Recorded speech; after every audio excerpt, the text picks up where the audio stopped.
마태복음 25장 31절에서 46절까지의 말씀입니다. 제 성경으로 신약 44면에 있습니다.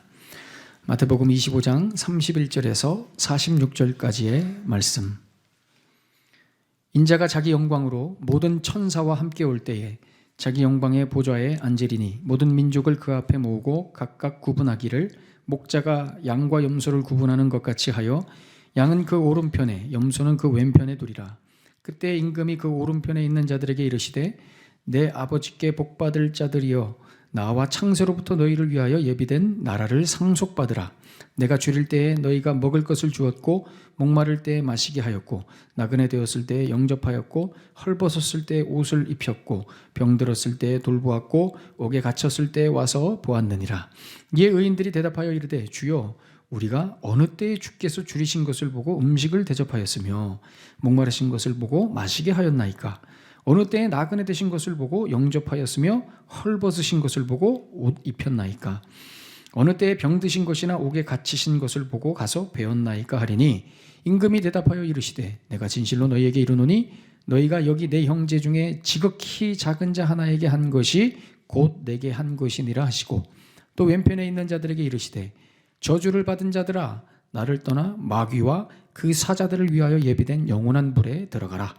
내가 줄일 때에 너희가 먹을 것을 주지 아니하였고 목마를 때에 마시게 하지 아니하였고 나그네 되었을 때 영접하지 아니하였고 헐벗었을 때 옷 입히지 아니하였고 병들었을 때와 옥에 갇혔을 때에 돌보지 아니하였느니라 하시니 그들도 대답하여 이르되 주여 우리가 어느 때에 주께서 줄이신 것이나 목마르신 것이나 나그네 되신 것이나 헐벗으신 것이나 병드신 것이나 옥에 갇히신 것을 보고 공양하지 아니하더이까? 이에 임금이 대답하여 이르시되 내가 진실로 너희에게 이르노니 이 지극히 작은 자 하나에게 하지 아니한 것이 곧 내게 하지 아니한 것이니라 하시리니 그들은 영벌에 의인들은 영생에 들어가리라 하시니라. 아멘. 지난 주간에 지난주 설교를 이렇게 많은 분들이 피드백을 해주셨는데 설교에 대한 피드백은 거의 없고 찬양에 대한 다들 찬양의 은혜를 많이 우리 설교 중간에 우리 김희선 전사님이 찬양하셨는데 설교는 하나도 기억이 안 나고 난 괜찮아 이 대목만 기억나는 괜찮죠? 우리 모두는 괜찮습니다. 그래서 제가 한 주간을 참 개탄스러운 마음으로 이 설교를 침 튀기면서 열심히 했건만 역시 찬양 한 방에 가려지는구나 그런 생각을 하면서 오늘은 칼을 갈고 나왔습니다. 그래서 여러분 오늘 또 이 몸이 건조하고 드라이한 이 말씀 속에서만 특별한 은혜를 경험하게 되시기를 축복합니다. 이제 다음부터 설교 중간에 그런 임팩트 있는 찬양은 하지 않는 걸로 제가 결단하게 되었습니다. 설교를 다 까먹고 찬양만 생각나는 그런 안타까운 그래서 1부 때 너무 소리를 버럭버럭 질렀더니 지금 좀 힘이 듭니다. 2부 때도 버럭버럭 지를 수 있도록 기도해 주시기 바랍니다. 감사합니다. 네. 오늘 우리가 함께 나눌 이 양과 염소 이야기는 마태복음 24장부터 우리가 계속 살펴본 대로 24장에서 시작된 예루살렘의 멸망과 종말에 나타날 일에 대한 징조와 경고에 대한 마지막 비유입니다. 그러니까 종말에 관한 마지막 비유입니다. 우리는 그동안 무화과 나무의 비유, 또 열처녀의 비유, 달란트 비유를 살펴봤죠. 이 비유들은 모두 주인, 신랑 되시는, 신랑으로 상징되는 우리 예수님께서 반드시 다시 오시며 예수님이 다시 오시는 그때에는 어떤 일이 있느냐?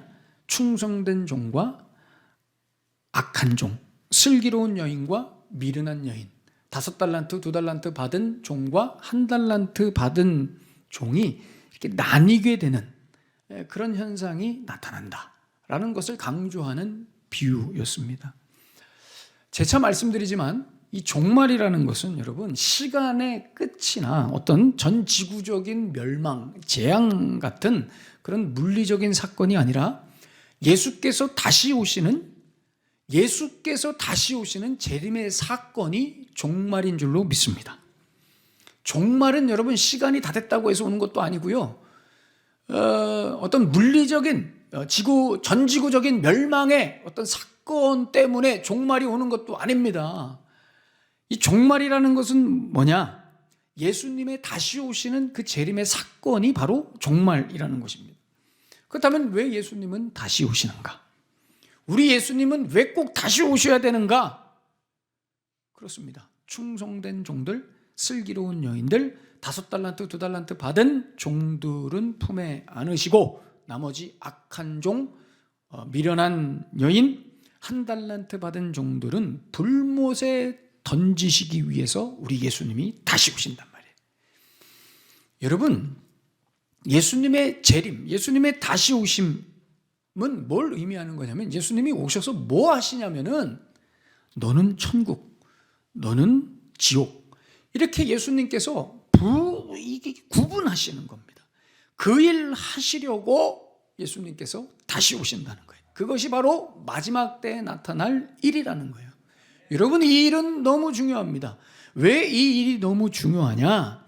이 일이 바로 왕이 하셔야 할 일이기 때문입니다. 여러분, 이 심판과 구분은 왕만이 할 수 있는 일이죠. 알곡과 가라지를 나누고 의인과 악인을 나누고 천국 갈 자와 지옥 갈 자를 나누는 것이 바로 왕의 고유 권한이자 직무인 것입니다. 그래서 왕이신 예수님께서 종말에 오시는 겁니다. 그게 바로 종말입니다, 여러분. 백두산 터진다고 종말이 오는 게 아닙니다. 예수님이 오셔야 종말이 오는 것이죠. 우리의 여기서의 관심은 이제 이겁니다. 누가 과연 천국에 갈 자인가 하는 겁니다. 우리는 앞선 비유에서 대략 힌트를 얻었죠. 무화과 나무의 비유에서는 늘 주인이 다시 오기만을 생각하면서 충성스럽게 종의 역할을 감당했던 사람들이 바로 천국 갈 자였고요. 열처녀 비유에서는 무겁지만 번거롭지만 힘들지만 그 기름통 그냥 들고 다니면서 신랑의 오심을 준비하는 그런 사람들이 천국 갈 자였고요.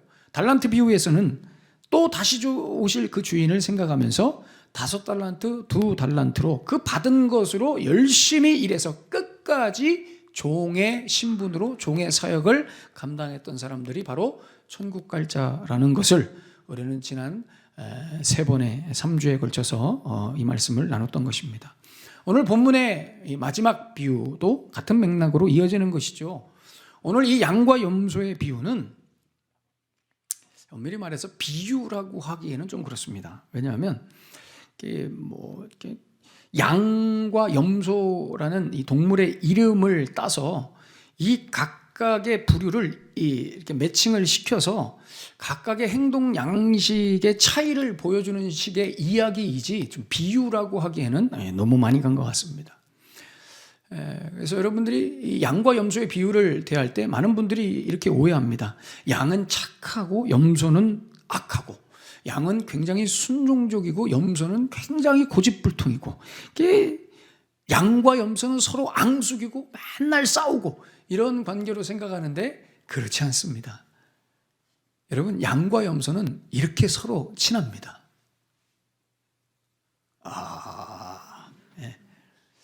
아주 아름다운 지금 여러분들의 모습이에요. 뭐가 아름다냐면 이 사진이 아름다운 게 아니라 양과 염소는 이렇게 친합니다 했더니 동시에 여러분들이 딱 이 얼굴을 이렇게 돌리는 모습이 굉장히 멋있습니다. 여기서 보니까 여러분, 이 양과 염소가 이렇게 친합니다. 양과 염소가 어떻게 저런 사진을 찍었는지 참. 양과 염소는 여러분 함께 합니다. 늘 함께 합니다. 저렇게 함께 있게 합니다. 목자들이 절대 따로 떨어져 있거나 그렇게 두지 않습니다. 왜냐하면 서로에게 굉장히 도움이 되기 때문입니다. 이 둘은 함께 있는 관계입니다. 여러분, 양칠 때 염소가 없으면 어렵다고 합니다. 왜냐? 양은 속성 자체가 자기네들끼리 다닥다닥 붙어 있는 걸 좋아합니다. 여러분, 다닥다닥 붙어 있으면 어떻게 될까요? 한 놈이 넘어지면 다 넘어집니다. 그러니까 다닥다닥 붙어 있으면 자꾸 서로 넘어지는 거예요. 그리고 다닥다닥 붙어 있기 때문에 쉽게 병균이 옮고 그러는 거예요. 그렇기 때문에 염소가 뭐 하냐면 염소는 그거 보면 팍 회집고 돌아다니는 거예요. 뭉쳐 있으면 팍 회집어 놓고 뭉쳐 있으면 회집어 놓고 그러는 거예요. 염소의 역할이 굉장히 중요하죠. 그리고 이 양은 기본적으로 게으르고 겁이 많습니다. 그래서 뭐 좀 앞에 뭐가 있어도 머뭇머뭇거리고 가지 않습니다. 이 염소는 개념이 없거든요. 그러니까 막 가서 막 툭툭 밀고 앞에 먼저 가지고 이러는 거예요. 그럼 양들이 그걸 보고 따라가는 겁니다. 밀려서 가고 따라가고. 그리고 이 양들은 뭐 식탐이 많아서 그런 건지 풀을 뜯어먹을 때 뿌리까지 다 뜯어먹습니다. 그러니까 아주 초토화를 시켜버리는 것이죠. 그러니까 한번 양이 휩쓸고 지나간 자리는 그냥 아예 초토화가 돼가지고 아무것도 없는 거예요. 그럼 내년에 그 자리에 다시 오면 풀이 날까요? 안 날까요? 안 나죠. 그러니까 이 목자들이 의도적으로 염소를 중간중간에 놓고 염소들이 먼저 풀을 뜯어먹는 걸 보고 양이 뜯어먹게 합니다. 염소는 어떻게 뜯어먹느냐? 위에 풀만 살짝 깔짝깔짝 뜯어먹는 겁니다. 그래서 염소가 뜯어먹는 것을 보고 양도 그렇게 따라먹는 거예요.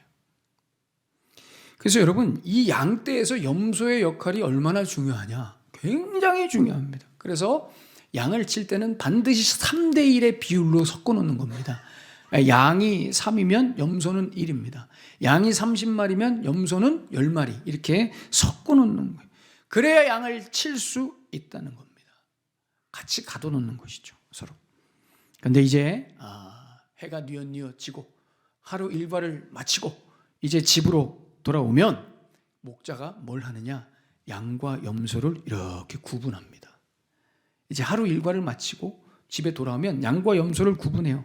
왜냐하면 팔레스타인 지역은 저녁에 매우 춥죠. 염소는 기본적으로 추위를 많이 탑니다. 그래서 좀 따뜻한 곳에 이렇게 구분해 놓고요. 양은 늘 더워요. 왜 덥겠습니까? 그 털 때문에 더운 거예요. 그래서 양은 좀 시원한 데다가 이렇게 두는 거예요. 그래서 목자는 집에 들어오면 구분하는 거예요. 염소는 이쪽으로, 양은 이쪽으로. 오늘 이 장면을 비유로 말씀하신 겁니다. 오늘 이 장면을. 그래서 오늘 본문의 31절에서 33절에 인자가 자기 영광으로 모든 천사와 함께 올 때에 자기 영광의 보좌에 앉으리니 모든 민족을 그 앞에 모으고 각각 구분하기를 목자가 양과 염소를 구분하는 것 같이 하여 양은 오른편에 염소는 왼편에 두리라. 그러니까 하루 일과를 마치고 이제 정리할 때를 비유로 이야기한 것입니다. 그래서 여러분, 마지막 때가 되면 양과 염소를 구분하듯이 우리가 그렇게 구분된다는 것입니다. 여기서 양은 착하구나, 염소는 못됐구나 이게 아니라 그냥 구분된다는 것에 여러분들이 초점을 맞추시고요. 우리가 오히려 관심을 가져야 하는 대목은 뒤에 나오는 이 양으로 비유된 이 집단의 행동과 염소로 비유된 이 집단의 행동에 우리는 주목해야 됩니다. 왜냐하면 이 각각의 집단의 행동들의 결과가 무엇과 연결되게 하느냐? 오늘 46절에 있는 말씀처럼 한쪽은 영생에 한쪽은 영벌에 들어가게 하기 때문입니다. 굉장히 중요한 대목이죠.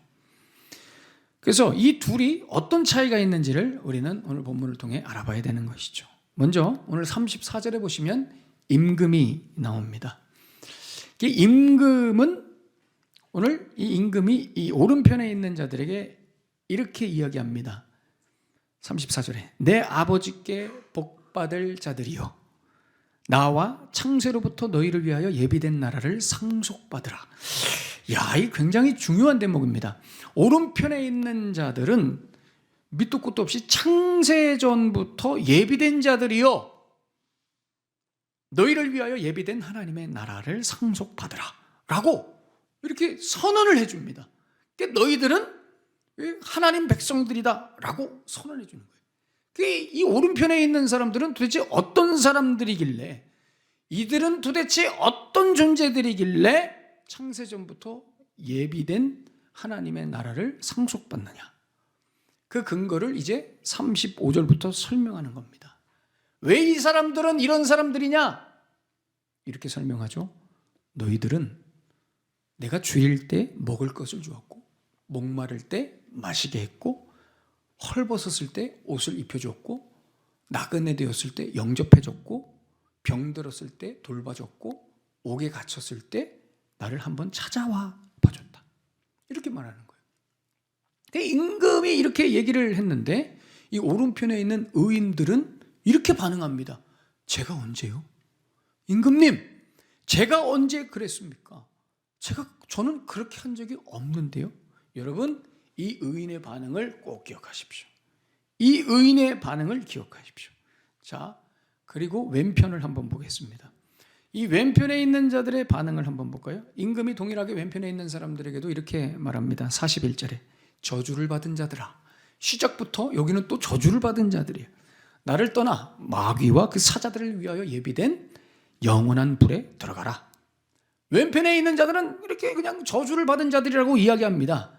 그러면서 왜냐하면 너희들은 왜 그런 존재들이냐면 하면서 임금이 42절부터 이렇게 말하죠.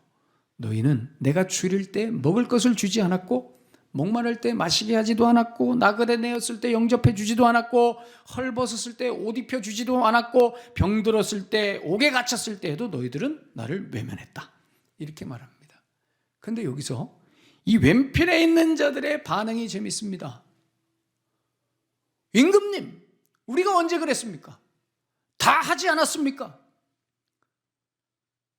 제가 임금님을 잘 섬기지 않았습니까? 대접하지 않았습니까? 이것저것 다 하지 않았습니까? 이렇게 반응하는 거예요. 왜 안 했다고 그러시는 거예요? 여러분, 한번 둘을 비교해 보십시오. 이 오른편에 있는 자들은 저희는 임금님을 그렇게 대한 적이 없습니다. 근데 왼편에 있는 자들은 저희가 임금님을 그렇게 잘 대해드렸잖아요. 여러분, 이게 결정적인 차이입니다. 결정적인. 오른편에 있는 자들은 늘 이거예요. 하나님, 저희는 한 게 아무것도 없는데요. 저는 늘 부족했는데요. 이 고백이에요. 그런데 이 왼편에 있는 자들은 자신만만합니다. 항상 이거예요. 했잖아요. 율법도 지키고 예배도 드리고 헌금도 하고 헌신도 하고 다 했잖아요. 여러분, 이 차이를 여러분들이 캐치하셔야 됩니다. 오른편에 있는 자들은 안 했다 그러죠. 그런데 임금이 했다 그럽니다. 근데 왼편에 있는 자들은 했다 그러는데 임금이 안 했다 그래요. 다시 여러분 정리하셔야 됩니다. 오른편에 있는 자들은 본인들이 안 했다 그러는데 임금이 했다 그러고요. 왼편에 있는 자들은 본인들이 했다 그러는데 임금이 안 했다 그래요. 왜 그럴까요? 왜 서로 이렇게 시각이 다를까요? 그렇습니다. 기준이 달라서 그렇습니다. 전혀 기준이 달라서 그래요. 도대체 기준이 어디에 있길래, 기준이 뭐길래 이렇게 서로 생각하는 게 서로 다르냐 말이죠. 기준이 어디 나와요? 오늘 본문의 40절, 45절에 있는 말씀처럼 오늘 임금이 주요하게 보는 기준이 무엇이냐? 바로 작은 자입니다. 작은 일, 작은 자예요. 임금이 뭘 했다 안 했다가 아니라, 임금한테 뭘 했다 안 했다가 아니라 임금과 아무 상관없어 보이는 저 보잘것없는 한 사람, 하찮아 보이는 한 사람, 무시해도 별 상관없어 보이는 그 사람이 기준이라는 거예요. 임금이 기준이 아니라 그 작은 자 한 사람이 기준이라는 거예요. 그러니까 오른편에 있는 그 자들은 임금을 만난 적도 없었던 거예요. 그리고 임금에게 뭘 잘 해준 것도 없는 거예요. 그냥 평상시에 내 주변에 있는 작은 자들, 내 주변에 있는 연약한 사람들, 나랑 가까이 있는 사람들, 그 어려운 사람들과 함께 했고 그들을 잘 해줬을 뿐이에요. 근데 왼편에 있는 자들은 늘 임금하고만 놀았어요. 유력한 사람들과 어울렸고요, 큰 자들에게 잘 해줬고요, 굽신댔고요, 내 옆에 있는 그 사람들에게는 함부로 대했어요. 어려운 자들, 작은 자들, 연약한 자들, 소외된 자들은 무시하고 하찮게 여겼다니, 저들에게 가지 않았다는 거예요. 아니, 이 왼편에 있는 사람들이 이런 불만을 가질 수 있죠. 아니, 그럼 기준이 그거라면, 기준이 작은 자에 있다면 진작에 말씀해 주시지 그러셨어요. 진작에 기준이 작은 자인 것을 알았더라면 우리도 좀 작은 자들 섬기고 그 일을 했을 텐데, 이제 와가지고 무슨 작은 자들이 기준이라고 그렇게 얘기하시면 이게 너무 불공평한 게 아닙니까? 이렇게 왼편에 있는 자들이 따질 수 있겠죠. 그러나 여러분, 그렇지 않습니다. 오늘 이 양과 염소의 이 비유의 핵심이 바로 이겁니다. 왼편에 있는 사람들은 그걸 알았다 할지라도, 그 기준을 알았다 할지라도 절대 이 작은 자들, 연약한 사람들을 절대 섬길 수 없습니다. 이 대목이 오늘 이 본문의 하이라이트입니다. 여러분, 이 왼쪽에 있는 자들은 절대 연약한 사람들, 작은 사람들과 함께하거나 그들을 돌봐줄 수 없습니다. 절대 없습니다. 이것은 오직 오른편에 있는 사람들만 할 수 있는 겁니다. 왜 그러느냐? 그렇습니다. 이 오른편에 있는 자들이 바로 오늘 예수님이 얘기하신 줄였던 자들, 목말랐던 자들, 나그네, 헐벗었던 자들, 병들었던 자들, 옥에 갇혔던 자들이기 때문입니다. 이 오른편에 있는 자들이 바로 배고프고 목마르고 헐벗고, 오른편에 있는 자들이 그 사람들이에요. 병들고 죄에 갇혀 있었던 그런 자들이에요. 오른편에 있는 자들. 그런 자들에게 임금이신 예수님께서 찾아가셨죠. 이들 앞에 예수님이 그들에게만 찾아가신 거예요. 그래서 그들을 먹이시고, 그래서 성경에 오병이어 사건이 나오죠. 먹이신 거예요. 목마르지 않게 물을 주시고, 수가성 여인의 그 사건을 생각해 보십시오. 정착하게 해주시고, 따뜻하게 감싸주시고, 병 고쳐주시고, 그 죄의 감옥에서 나오게 해주셨죠. 여러분, 이 은혜를 경험했기 때문에, 이 예수님의 은혜를 경험했기 때문에 이 오른편에 있는 자들은 할 수 있는 거예요. 이 오른편에 있는 자들은 그래서 늘 작은 자들에게만 관심이 있는 거예요. 왜? 나도 그래 봤고, 그런 나에게 예수님이 찾아오셔서 만나주셨기 때문에 오른편에 있는 자들만 할 수 있는 거예요. 이들은 임금을 만나는 일에 관심 없어요. 큰 자들을 만나는, 높아지고 유명해지는 것에 관심 없어요. 사람들에게 존경받거나 인정받는 것, 추앙받는 것, 성공하는 것 관심 없어요. 이들의 관심은 오로지 지금 예전의 나처럼 아파하고 있는 그 한 사람, 고통하고 있는 그 한 사람, 그 한 사람에게만 관심이 있는 거예요. 근데 왼편에 있는 자들은 그렇지 않아요. 왜요? 예수님이 찾아가신 적이 없거든요.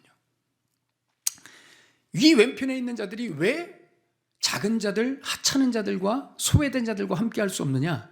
이 사람들은 배고파 본 적이 없어요. 목말라 본 적이 없죠. 아파 본 적도 없어요. 감옥에 갇힌 적도 없어요. 더 정확하게 말씀드리면 사실 배고팠지만 배부른 척하고 있었죠. 목말랐지만 목마르지 않은 척하고 있었고요. 또 아팠지만 아프지 않은 척했을 거예요. 죄의 감옥에 갇혀 있으면서 의로운 척하면서 살았던 거죠. 그러니 예수님이 필요 없는 겁니다. 예수님을 만날 일이 없는 겁니다. 늘 배부르니까, 늘 본인이 건강하다고 생각하니까, 늘 잘났으니까 예수님을 만날 수가 없는 겁니다. 여러분, 그래서 이 왼편에 있는 자들은 절대 작은 자들과 낮은 자리에서 함께 할 수 없습니다. 왜냐하면 아팠지만 아픈 척 안 하고요. 그래서 예수님을 만날 일이 없거든요. 그래서 할 수가 없는 겁니다, 여러분. 그래서 목마른 사람들, 배고픈 사람들 옆에 오면 냄새나 저리 가. 이 더러운 거렁뱅이들 하면서 피하는 겁니다. 이들은 늘 깨끗해 보이는 높은 곳에 있는 사람들만 상대하고 그 사람들 만나려고 하고요. 멀쩡해 보이는 큰 자들, 성공한 자들하고만 교제하려고 합니다. 서로 자랑하는 관계에서만 그렇게 교제하려고 그러죠. 자기랑 수준이 비슷하다고 생각하는 사람들, 그죠? 말 통한다고 생각하는 사람들, 그런 사람들하고만 교제하려고 하는 거예요. 왜요? 예수님을 만난 적이 없거든요. 예수님을 만난 적이 없어요. 아픈 적도 없고, 아팠지만 하나도 아픈 척하지 않고, 그죠? 멀쩡한 척하고, 괜찮은 척하고, 강한 척하고, 그죠? 네, 건강한 척하면서. 그러니 예수님을 만날 일이 없죠. 그래서 이 사람들은 낮아질 수가 없어요. 왼쪽 편에 있는 사람은 낮아질 수가 없다는 거예요. 그래서 영원한 형벌에 들어가는 겁니다. 여러분, 이것이 이 본문에서 제일 중요한 그런 원리입니다. 우리는 여러분 늘 높은 것을 보려고 그러죠. 큰 것을 보려고 그러죠. 사람들이 그렇습니다. 사람들은 화려한 것을 추구하려고 합니다. 웅장하고 거대한 것을 쫓으려고 합니다. 겉만 번지르르하게 꾸밉니다. 선교를 해도 또 교회를 세워도 이 정도는 해야지. 교회 사역도 그죠? 교회가 이 정도는 돼야지. 개인적인 신앙생활도 그렇죠. 그래 성경 100독 정도는 해줘야지. 이 정도 성경 공부는 해줘야지. 열심히 제자 훈련 받고 성경 공부해야지. 여러분 다 성경 공부하셔야 됩니다. 갑자기 제가 정색하면서 여러분 성경 공부 다 하셔야 됩니다. 또 성경 공부 또 여기서 성경 공부해봐야 소용없어 이런 얘기한다고 여러분 안 하시면 안 되고요. 성경 공부 다 하셔야 됩니다. 성경 100독하고 기도 3시간 이상 해야지. 여러분 이런 걸 믿음이고 신앙이라고 사람들이 생각합니다. 아니에요 여러분. 신앙은 뭐냐면 배고픈 자들과 함께 있는 게 신앙입니다. 목마른 자들, 병든 자들, 헐벗은 자들, 갇혀있는 자들과 함께 있는 것이 믿음이고 신앙입니다. 작은 자들, 연약한 자들, 쉽게 적용하면 나랑 가장 가까이 있는 사람들에게 잘하는 것이 여러분 신앙입니다. 기도 10시간 하면 뭐합니까 여러분? 그죠? 기도 10시간 하면 뭐예요? 그래서 목사님 제가 기도하지 않습니다. 그런 얘기 하시면 안 되고요. 기도하셔야 됩니다. 기도 10시간 하십시오. 그러나 여러분 기도 10시간 하면 반드시 따라 나와야 되는 행동이 뭐냐면 내 옆에 있는 그 사람에게 친절해야 됩니다. 내가 먼저 손을 내밀 수 있어야 됩니다. 여러분 성경 100번 읽으면 뭐합니까? 옆 사람 무시하고 배려하지 못하고 품어주지 못하는데 교회에서 열심히 사역하면 뭐합니까? 교회 잘 세우고 목회 크게 하면 뭐합니까? 맨날 자랑이나 해쌓고 으쓱해하고 높은 자리 인정받는 자리만 찾아다니고 이게 무슨 하나님 열방을 주십시오. 하나님 이 민족을 저에게 주십시오. 좋습니다 여러분. 우리가 열방을 품고 이 민족을 품어야 됩니다. 근데 여러분 열방을 품고 민족을 품으면서 반드시 품기 전에 여러분 옆에 있는 분들을 품어야 됩니다. 지금 내 옆에 있는 사람 그 사람부터 품어야 됩니다. 여러분 그 사람이 열방이고 민족입니다. 내 옆에 있는 사랑하는 아내나 남편, 내 자녀들, 아내나 남편이나 자녀들이나 교회의 지체들도 품지 못하는데 무슨 아프리카를 품으며 무슨 열방을 품습니까? 그래서 목사님 제가 안 품습니다. 그런 분들은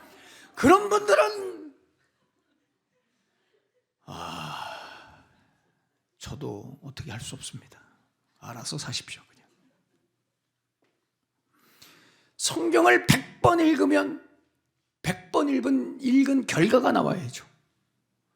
근데 우리의 대부분은 성경을 100번 읽으면 다 이 얘기예요. 나는 100번 읽었는데 넌 몇 번 읽었니? 우리는 이런 말밖에 할 수가 없단 말이에요. 나는 100번 읽었는데 너는 몇 번 읽었니? 이것밖에 없어요. 여러분 성경을 100번 읽으셨으면 이 말 할 수 있으셔야 됩니다. 미안합니다. 죄송합니다. 내 생각이 틀렸네요. 당신 말이 맞는 것 같습니다. 성경을 100번 읽으면 이런 말이 나와야 된다고요. 근데 100번 읽으면 너는 몇 번 읽었니? 이 말밖에 안 나오는 거예요. 여러분 마음을 찢어야 됩니다. 오늘도 예배에 은혜 받았다.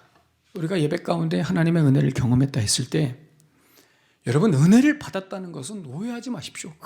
막 지금 은혜가 충만해가지고 지금 이 산을 들어서 저 산으로 막 옮길 수 있을 것 같아. 죽은 자도 막 살릴 수 있을 것 같고 막 기적을 베풀 수 있을 것 같아요. 그래서 막 선교지 가서 막 순교하고. 여러분 은혜 받았다는 것은 그런 게 아닙니다. 은혜 받았다는 것은 내 옆에 있는 사람한테 사과할 수 있는 겁니다. 미안합니다. 죄송합니다. 아들아, 딸아, 엄마가, 아빠가 그건 좀 잘못된 것 같다. 미안하다. 너에게 상처 줬다면 미안하다. 여보, 미안해. 내 생각이 틀린 것 같아. 언제 해보셨습니까, 여러분? 그 말. 그 말을 여러분 가정에서 언제 해보셨습니까? 여러분 그게 은혜 받은 거예요. 은혜 받았다는 것은요, 네 옆에 있는 사람에게 친절하게 잘해주는 겁니다. 사람들 앞에서 멋진 척하지 마십시오. 옆에 있는 여러분들의 지체와 가정에서의 남편과 아내, 자녀, 부모님에게 잘하는 것입니다. 그게 예배의 은혜 받는 거예요. 성령 충만은 귀신 쫓고 기적 베푸는 게 전부가 아닙니다. 귀신 내쫓으면 뭐합니까? 인격이 안 되는데. 귀신 내쫓고 기적이나 베풀면 뭐합니까? 사람들에게 인기나 얻으려고 하고 낮고 천한 자리에는 연약한 사람들에게는 근처도 가지 않는데 그게 무슨 성령 충만입니까? 다 가짜입니다. 다 가짜입니다, 여러분. 다 거짓 믿음이고 거짓 신앙입니다. 낮은 자리에 가지 않고 낮은 자리를 돌아보지 않고 내 옆에 있는 그 작은 자, 나랑 가까이 있는 사람에게 상처 주고 그 사람들에게 무릎 꿇지 못하고 사과하지 못하면 그 어떤 성령 충만도 가짜입니다. 우리는 모두 예수님이 계시지 않는 높은 곳에만 있으려고 그러고 멀쩡한 척하려고 그래요. 다들 예수님 계신 곳에 있지 않아요. 예수님이 바라보시는 것을 바라보지 않아요. 그건 뭘 인증하는 거예요? 내가 배고파 보지 못했다는 걸 인증하는 거예요. 목말라 보지 못한 거예요. 예수님을 만나지 못한 거죠. 예수님을 만나지 못했으니까 그러는 거예요. 여러분 진짜 병들어서 힘들어서 죽을 것 같아서 고통스러워서 아파해서 그 절망 속에서 예수님을 만나보세요. 우리의 시선이 자꾸 연약한 사람들에게 맞춰지는 거예요. 우리의 마음이 자꾸 약한 분들에게 내 옆에 있는 사랑하는 자들에게 시선이 맞춰지는 거예요. 내가 정말 아파하는 그 절망 속에서 예수님을 만났다면. 근데 그렇게 만나지 못하니 이해가 안 되고 함께하고 싶지도 않은 거예요. 여러분, 고통 속에서 예수님을 만나지 못하면 신앙생활에 겉멋만 듭니다. 기억하십시오. 고통 속에서 예수님을 만나지 못하면, 배고픈 상태에서 목마른 상태에서 예수님을 만나지 못하면 우리는 신앙생활에 겉멋만 듭니다. 겉멋만 든다는 게 무슨 얘기인지 아세요? 옆에 사람 이해해 주지 못한다는 거예요. 항상 이런 생각이죠. 왜 저 사람은 저렇게밖에 못 살까? 왜 저렇게밖에 못하지? 정죄만 하는 겁니다. 함께해 주지 못하고 이해해 주지 못하고 정죄만 하는 거예요. 여러분, 이건 믿음 아닙니다. 이게 무슨 믿음입니까? 사랑하는 여러분, 믿음은 크면 클수록 작은 것, 낮은 것에 관심이 많아집니다. 믿음이라는 것은요, 커지면 커질수록 작고 낮은 것에 더 관심을 갖습니다. 믿음이 없으면 없을수록, 믿음이 작으면 작을수록 크고 화려하고 겉만 번지르르한 것에 관심이 많아집니다. 아파 본 사람이 아픈 사람의 마음을 알고 함께 해주죠. 울어본 사람이 우는 자들과 함께 있습니다. 배고파 본 사람이 여러분 배고픈 사람 마음을 알죠. 지금 여러분들이 어느 자리에 있는지 확인하셔야 됩니다. 여러분들이 지금 누구와 함께하고 있는지 확인하셔야 됩니다. 그리고 그 자리에 예수님이 계신지 확인하셔야 됩니다. 특히 여러분들과 늘 함께하는 사랑하는 가족들에게 잘하셔야 됩니다. 가족들에게 잘하십시오. 가족들에게 잘하는 것이 믿음입니다. 가까이 있는 분들에게 먼저 미안하다 하고 격려해주고 사랑해주고, 이게 믿음입니다. 목사님, 그럴 수가 없습니다.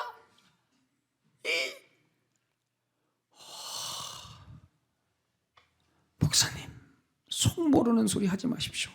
늘 돛 닦는 심정으로 살고 있습니다. 다 알고 있습니다, 여러분. 다 압니다. 쉽지 않죠. 그래서 그게 믿음이라는 거예요. 믿음. 쉽지 않기 때문에 믿음이 필요한 겁니다. 옆에 있는 이 내 사랑하는 남편, 내 아내, 내 부모님, 내 자녀들, 교회의 지체들 잘해 주셔야 됩니다. 잘해 주십시오.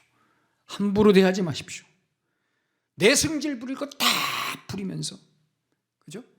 가까이 있는 가족들이나 남편이나 아내, 내 승질 부릴 거 다 부리면서 사람들 앞에서는 나이스한 척하지 마십시오. 그게 여러분,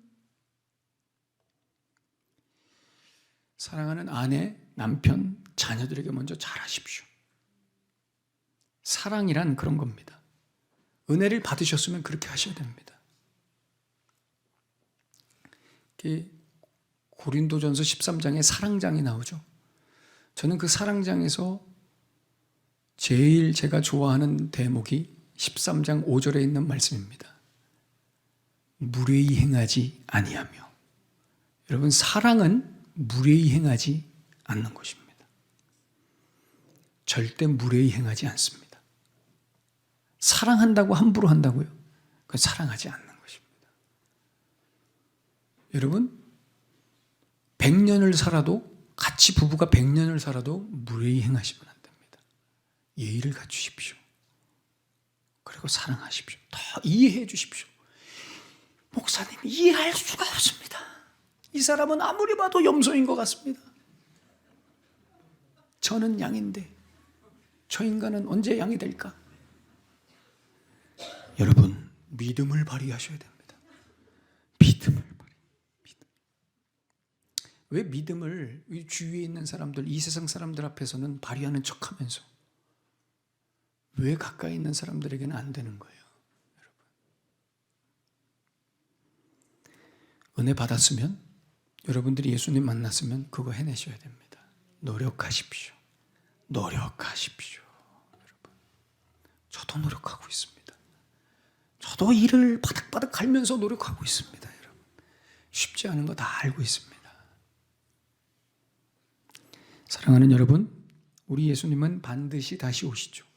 반드시 다시. 그때 여러분, 작은 자들과 함께하고 그들과 함께 호흡하고 그들을 섬기고 낮고 천한 자리에서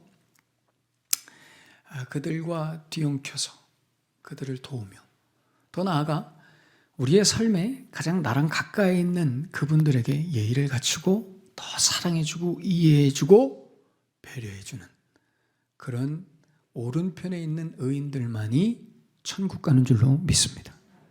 내 삶의 자리에서, 여러분들이 삶의 자리에서 작게 여겨지는 그 일, 하찮아 보이는 그 일에 고군분투하십시오. 아무리 여러분 가정에 있는 일 절대 부부관계 작지 않습니다. 굉장히 큰 일입니다. 여러분, 그 일을 해내셔야 됩니다. 그 일을 해내는 사람들이 천국 가는 사람들입니다. 오늘 34절에 내 아버지께 복받을 자들, 창세로부터 예비된 나라를 상속받을 자들, 이런 사람들이 바로 그런 사람들인 줄로 믿습니다. 예수님 만나셨으면 예수님 계신 곳에 함께 계십시오. 여러분, 예수님이 어디를 바라보시는지 보셔야 됩니다. 구체적으로는 여러분들 주위에 가장 가까이 있는 사람들에게 잘해 주십시오. 여러분들의 인격을 보이십시오. 그것이 예수님의 다시 오심을 준비하며 예비하는 참된 신자들의 모습입니다. 기도하겠습니다. 오늘 주신 말씀을 가슴에 품으시면서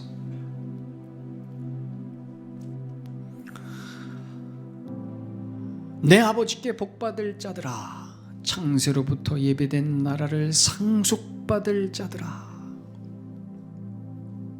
우리는 이런 칭호를 받은 영광스러운 하나님의 백성들입니다. 여러분들이 배고프고 목마르고 병들어 있을 때, 죄의 감옥에 갇혀 있을 때 예수님이 찾아가셨어요. 그래서 먹이셨잖아요. 그 고통을 함께 해주셨잖아요. 예수님은 늘 거기에 시선이 있단 말이죠. 여러분들, 우리는 그럼 어딜 봐야 되겠습니까? 유혹에 넘어가지 마십시오. 화려하고 높은 것에, 마귀의 유혹에 여러분 넘어가지 마십시오.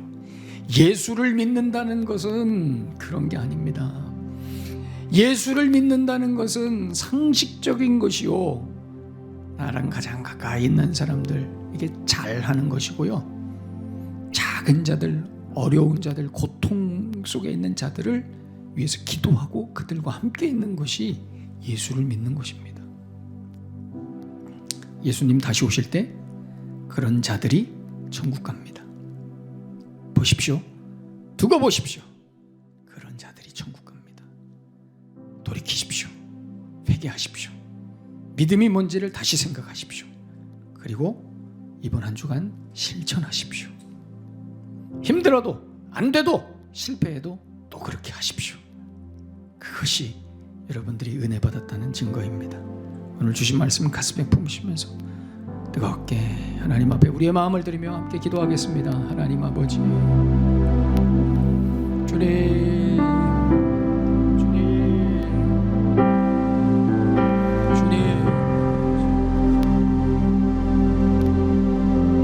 오 하나님,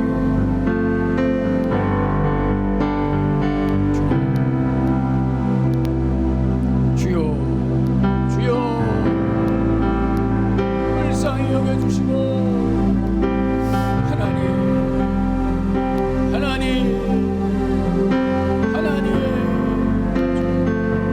예수여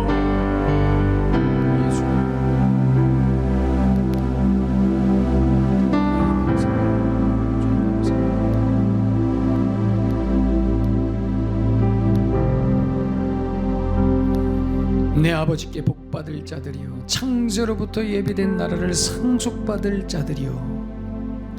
오 하나님 감사합니다. 우리가 누구인지 알고 그렇게 살아가게 하여 주시옵소서.